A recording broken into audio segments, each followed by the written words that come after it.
I'm joined here by Jeremy Schappert on Captain's Corner. Jeremy, thank you for joining us.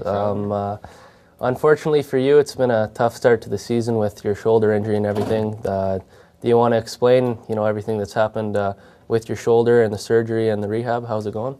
Well, yeah, last year I got hit and hurt my shoulder, had a surgery, and I did a lot of working out this summer. I got really strong, and second day of camp, I re-hurt it, had to have a bigger surgery, so it's just been frustrating. Yeah.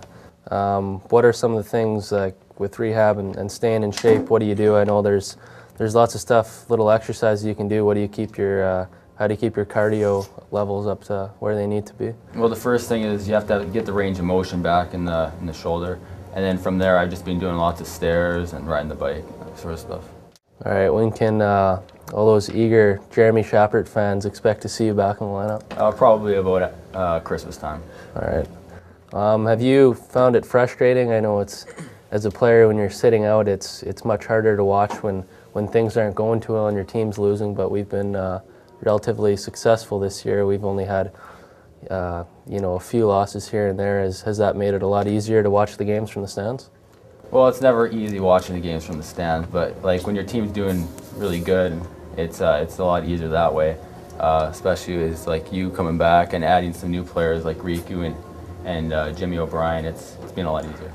All right, and how do you think that you're going to help our team and our defense, especially when you get back to the lineup? What are some things that you're going to bring this year? Being an older guy and a more experienced guy, do you think that's something that's going to play into your hands? Yeah, I hope to add some leadership to the lineup and some offense too. Offense always starts with the defense, so hopefully I can get a few points that way. As a defenseman with the T-Birds, we have meetings in between every period of the game, and we go over defensive stats with our assistant coach Jim McTaggart, and the stats are hits, passes, shots on goal, block shots, and lately you've been the one taking the stats because you've been in the stands. I just want to ask you why you're such an unfair statistician.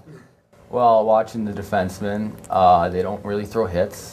They make terrible passes, and every shot they take is either blocked or it misses the net.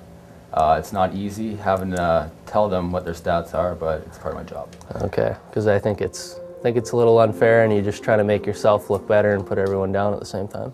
No. Fair enough. Can you tell me what you did this summer in Winnipeg? What was your training regime? What did you do? Hanging out with friends? See your brother Josh at all this summer? I didn't see Josh this summer, but I did a lot of working out and was on the ice every day. And when I wasn't doing that, I was golfing or I went camping a few times too with some friends. So. Nice. Yeah. Your first year as a T-Bird, not going to high school, what does that change away from the rink? Is there anything, are you taking any class, or are you just enjoying the time to sit back and relax where you don't have to go to school? Well, right now I'm doing nothing outside of hockey, just lots of Nintendo and watching TV, but I plan on taking an English course pretty soon. Okay, so you can graduate junior high school? Yes. All right, that'll be great. Thanks a lot, Jeremy. All right, thanks for having me.